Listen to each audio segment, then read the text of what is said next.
The next speaker in line is an interesting speaker, and I'd love to introduce Sarah Bailey. She's a co-founder and CEO at Open Format.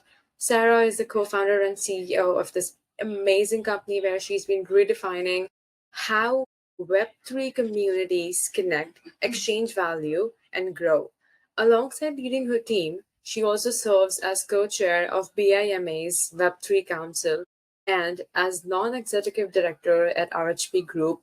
Previously, she co-founded Element Business, Rebalanced, and spent over 3 years at What If Innovation. It's part of Accenture, helping organizations innovate and scale. With deep experience across leadership, innovation, and community, Sarah brings both strategic vision and hands-on experience of building the future of community. Thank you so much, Sarah, for being with us. It's a pleasure hosting you and know so much about how you've been building in the Web3 space. Thank you. Thank you so much for having me. I'm absolutely thrilled to be here with you today and part of this amazing session that you're running. So thank you so much. I am just going to go and now share my screen and then we can get started. Okay, fantastic. So I'm going to assume that you can see my screen here. Any issues, please just let me know. But I wanted to start actually with a couple of signals from myself. So thank you for the very kind introduction. But a couple of signals from myself before I get started. I have been at the forefront of innovation. I've spent my career over the last 18 years solving different problems, using cutting edge technology to think about problems in different spaces. But I'm not a community manager myself. I have had a lot of experience that is adjacent to community management, but I think it's really important just to signal that. And I come here as someone who has spent the last few years being absolutely obsessed with solving problems for communities and for community managers.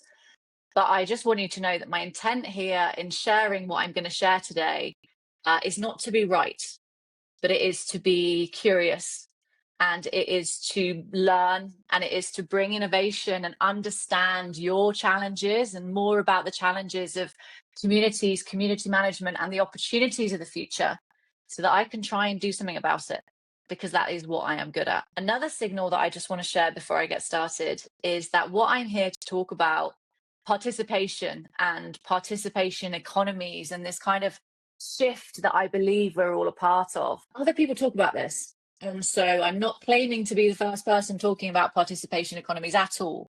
And some of you may know a lot about this, and some of you, this might be the first time that you're hearing some of these concepts, which is always why it's quite hard to know where to place this. But in my experience, a lot of the people who've tended to talk about this have gone in at a technology first level. It's decentralized this or AI this. And my goal here is to not talk at all about technology. My goal here is to talk about a shift, to talk about an opportunity that I think is very, very significant, and to imagine how things could be if we thought about participation differently, if we thought about exchanges differently in our communities. So that is my intent.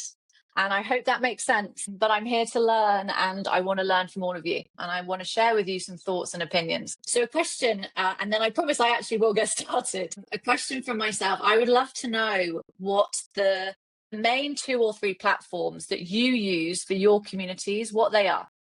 So if you could enter into the chat, is it Slack?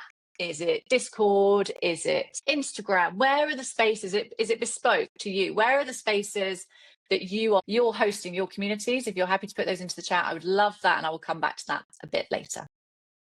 Okay, let's get started.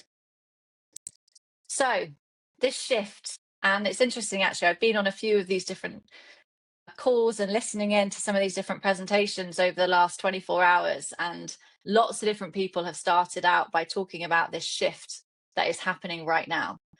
And for me, the shift that I want to talk about is a shift from clicks and from likes and attention to participation, to contribution. And one of the challenges that I see, and the challenges I see with community managers that I work with, is that community contributions and contributions across your network, across your ecosystem that you might manage, they're often invisible.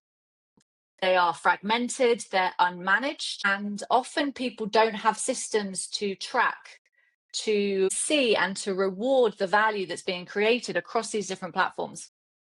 We know as community managers, as people involved in this space, that communities drive loyalty, spark innovation, fuel growth.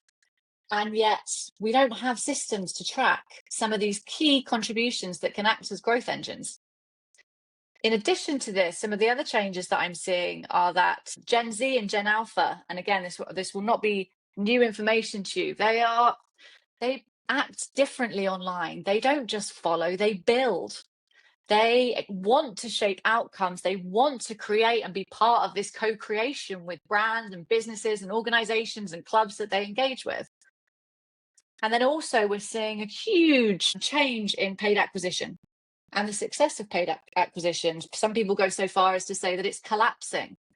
And I think it's such an opportunity if you think about all these different things that are coming together. And this shift that I think we're seeing from audiences to active communities, I really believe that this is the biggest opportunity that we have had since social media.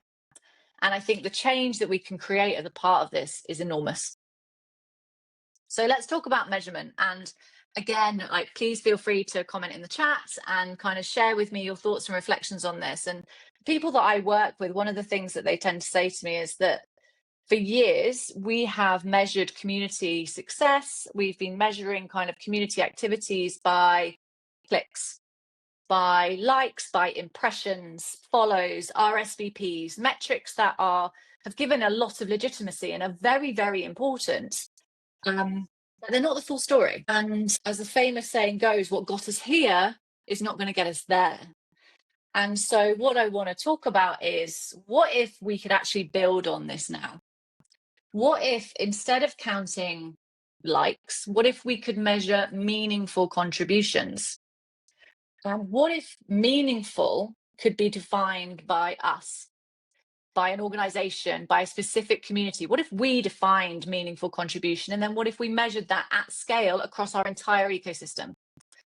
And what if members could be recognized not for what they buy or what they use, but what they build, what they create, what they share? And I see pockets of this, and I'm going to talk a lot about this in a bit, but pockets of this where there are kind of formalized ways of people giving feedback to products or getting involved in sharing something. But what if we could do this organically? Anyone who's sharing anything and contributing to our community, what if we could see it, have that visibility, and have those ways of recognizing that?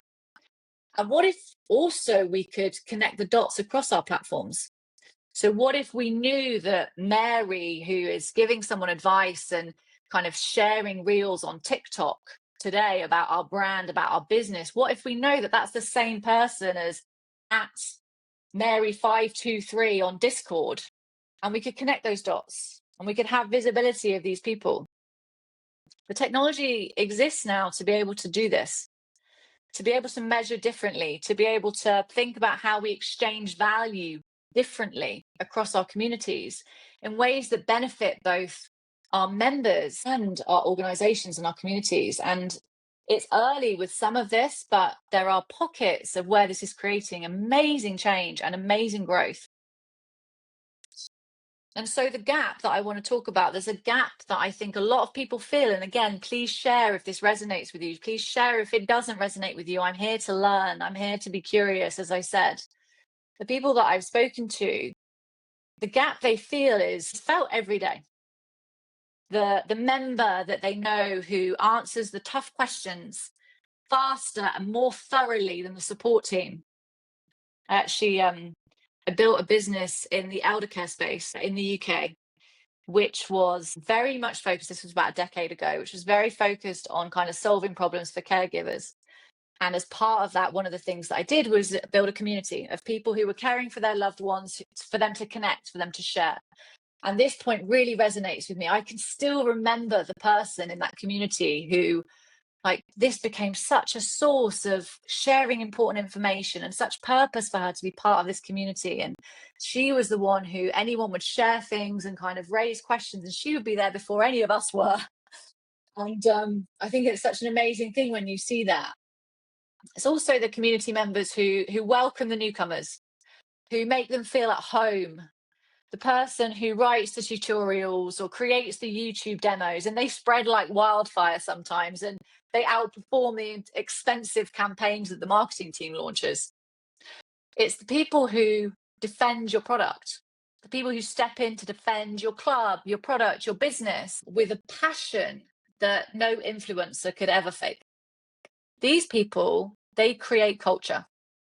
They make communities stick. They drive loyalty, and they drive growth, and they drive innovation. And often it's without being asked. And often it's rarely recognized.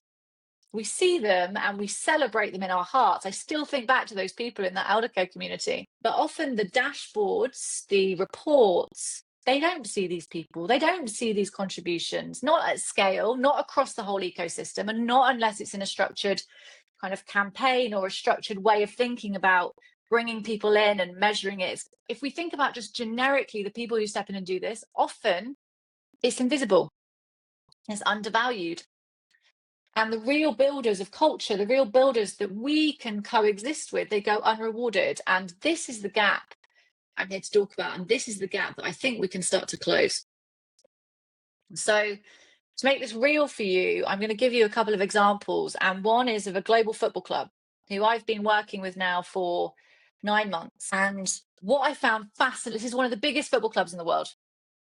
And what I found fascinating about this football club is when I first started speaking to them, one of the first things they said to me was, Sarah, we know the people who buy seats to come to a match.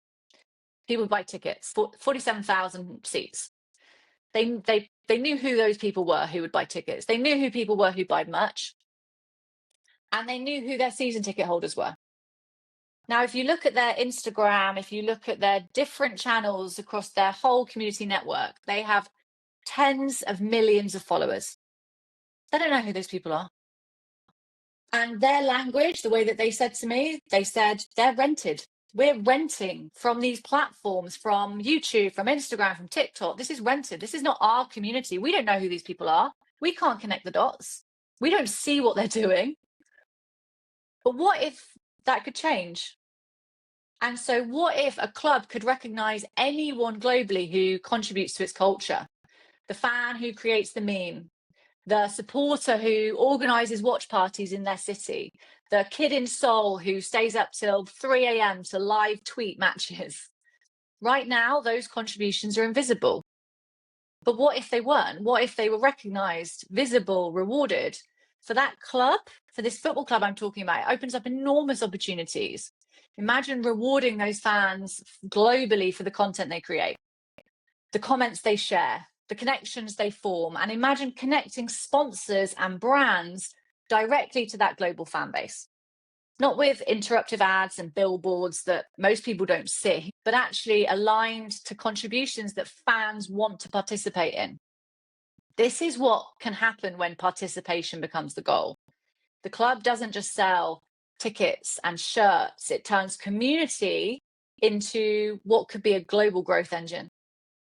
And this isn't just about football, even just thinking sports. I've had conversations with Formula One, with tennis, you name it. Sports is an area right now that is one area really rethinking how do they connect with global community? How do they really have these new relationships with those communities? And what could that look like? Another example, let's talk about SaaS. So today, a lot of the time, a growth playbook could be LinkedIn ads, it could be emails, webinars, events, a funnel that is built for adoption and retention, which makes complete sense. But what if adoption and loyalty, what if they could also be powered by the community itself? Even more so than today. The engineer who jumps in to write a custom plugin and fix an annoying bug and then just open sources it to everybody. The power user who comes straight into Discord or straight onto Twitter, X, I still always get that wrong, I don't know about anybody else, and they answer the questions better than the support team can. The blogger who publishes 10 hidden features you need to know about this and drives more qualified traffic than any of the paid campaigns could. Right now, a lot of these contributions are invisible. They may be celebrated in passing if they're seen, and there may be official programs set up to encourage things like this. Day to day, in my experience, they're rarely tracked, rarely rewarded. But what if they could be? What if these contributions could earn credits against product pricing, early access, roadmap influence, premium support, a salary, contributions that actually really encourage meaningful contribution, whatever that means to you. And this isn't just a dream, this isn't kind of far away. And I'm going to give you a few examples from other communities where this is happening today. Gaming is one. In gaming, participation is absolutely everything. You have skins, content, status, and players aren't consuming, they're creating, and they're creating billions in value because of it. Game studios, they're partnering with content creators and they're giving rewards out directly because of participation in streaming. And when players are contributing creatively rather than just consuming this content, they're more engaged, they're retained for longer, and they're fueling these self-sustaining ecosystems. Roblox is a perfect example of this. If you've heard of Roblox, they have created a billion-dollar ecosystem by enabling people to create their own games. And in the past year alone, I think it is, creators have earned $1 billion. $1 billion has been given to creators of games within the Roblox ecosystem because of things that they're able to create. Web3 is another one. I know that kind of people have interesting connotations with Web3, especially when you talk about tokens and when you talk about crypto. That is not what I'm talking about, to be clear. What I'm here to talk about is value exchanges. And Web3 is really interesting because right now in that space, they are tracking contributions across different channels, Discord, Telegram, GitHub, and exchanging value in real time for contributions. What's interesting about the methods behind this, if you imagine cheap, instant, cross-border payment systems that enable you to exchange value with users, with community users in real time, and for that value to be owned by the user, it's fascinating. And again, I think there's a lot of negativity around some of these spaces, but if you look at the utility, if you look at some of the innovation that's happening in this space, there's a lot we can take from it, in my opinion. And so why does this matter? Well, I think, to be honest with you, in my opinion, it's always mattered. I think all of us potentially know this. Tell me if I'm wrong, but I think contributions in our community, they matter. But actually, it's been impossible to measure this, to see it, to have the visibility, to exchange value. And this is the thing that's changing. We know that members who contribute stay 3 times longer than passive consumers. We know that these contributors become advocates. They become authentic ambassadors that drive referrals. Again, this is not new information, but it's the way that we can do it. It's the scale at which we can do it. And it's how we can connect some of these dots that's so fascinating. Serena, I don't know if Serena's on this, but I was reading one of Serena's blogs on Good Community. And one of the things that I was reading about is that Serena was talking about the importance of communal value. And in communities, for communities to succeed, needing to have value which is felt by both the community and also the members and the organization. And these two-way value exchanges are such an interesting way for us to be able to do this. And I think the Spaces model highlights this perfectly. And when we talk about support, product advocacy through participation, we can create these sustainable competitive advantages. And I think that's what's so interesting. So I've got some questions for you and for you to take away if you want to. And what I would love for you to reflect on is, who are your unrecognized heroes across your communities? And what are the actions that drive real value right now in your communities, but that don't show up in your reports? What are they? Does anything spring to mind immediately? What does meaningful contribution mean to you? Because I'll tell you now, it's very different in each community I've ever worked with. Meaningful contribution is different based on your goals, based on your culture, based on what's important to you. And also, what do you wish you could measure that would impact the growth of your community? What do you wish you could measure that you don't measure today? I'd love for you to take these questions away, and I would love to know if there's more questions that you would want to answer. Again, coming here as someone curious who wants to try and solve for some of this, piece some of these things together. And so I'll leave you with just a few thoughts. I really believe, and I hope that this has come across throughout this this is quite a short presentation. I could talk about this for days. I promise I won't. But I think we are at such a turning point. I think we can move beyond engagement metrics and really start building these ecosystems where contribution, meaningful contribution, has visible value, and where we can have two-way value exchanges that turn this into entirely new economies. I've seen glimpses of this already. We all have, whether it's in gaming, in Web3, in a number of organizations who are really pushing what's possible and doing experiments, and where participation itself is becoming a currency. I think there's an opportunity in front of us right now to move from being moderators of activity and people who are gathering all of this information, doing an amazing job of it, to being architects of culture. I really believe we're at this moment and have this opportunity right now to design these systems where contributions are not just happening, but they matter. They're encouraged, they're recognized, and they're rewarded. And I believe that the future of digital culture will belong to those who unlock this shift. And it's community managers, I believe, who are absolutely uniquely positioned to do this because of where they sit at the intersection of all of these different parts. And so for me, I thank you for being here. Thank you for inviting me to share some thoughts, to share some stimulus, some considerations. And if this has been interesting, if you want to learn more about what I'm doing, about the space, or even if you want to come and experiment with me and talk to me about your community, what you would love to measure, what's important to you, and run some experiments, then I would absolutely love that. So get in touch. Here are my details. And yeah, thank you so much for having me. Thank you so much for an amazing session, Sarah. It was genuinely full of wisdom and I'd say actionable practices that one can actually bring in as they build their entire journey. And I also might have a few questions for you. One being that since you mentioned that there is one part of community building when you need to understand the rewards associated, that's when the members would engage with you. So, how do you exactly build a reward and recognition system that keeps people engaged and you can have higher retention in the community?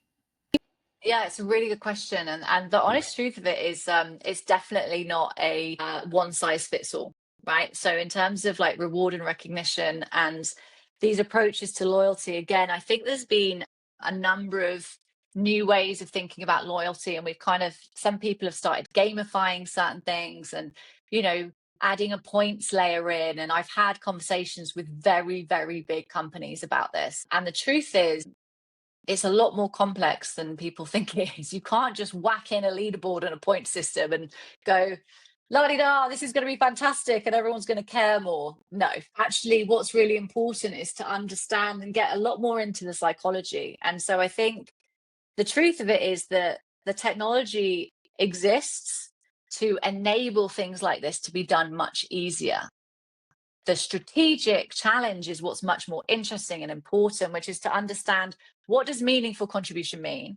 What's the kind of loyalty that you're trying to create? And then how do you incentivize people around that? Is that rewards in points? Is it rewards in a value exchange? What does that value actually mean? In a sports club, for example, incentivizing people with tiers and leaderboards, and that being able to relate to discounts on merch or being able to live stream matches, it works. Is that going to work in a tech SaaS company? Absolutely not. But the point is, what are the mechanics that you're trying to drive, and then let the technology do what it can do, but the psychology is much more important. Does that answer your question? Yeah, absolutely. Thank you so much for this. And as we deep dive into this towards the end, absolutely, it's more about the psychology and then associating the rewards that would help us identify what someone wants, and we can cater to their needs in a more specific and customized way as well. That's amazing. Thank you so much, Sarah, for this amazing session. I think you could, anyone who wants to connect with you, could just scan the code. Other people can also maybe send the LinkedIn on the chat box and can scan the code to connect with Sarah for any other deep down questions that they have for her. And it was an amazing session, Sarah. I loved hosting you, and I hope that you keep on providing the value that you do in such a concise way and build the communities the way that you've been building. Even I learned so many different things today being in this community space from you. Thank you. No, and like I said, just I care deeply about this space, and so any opportunity to learn, to share, to connect with people is such a privilege. And so yeah, thank you so much for having me. I can't tell you how much I appreciate it. Thank you so much for this. Okay.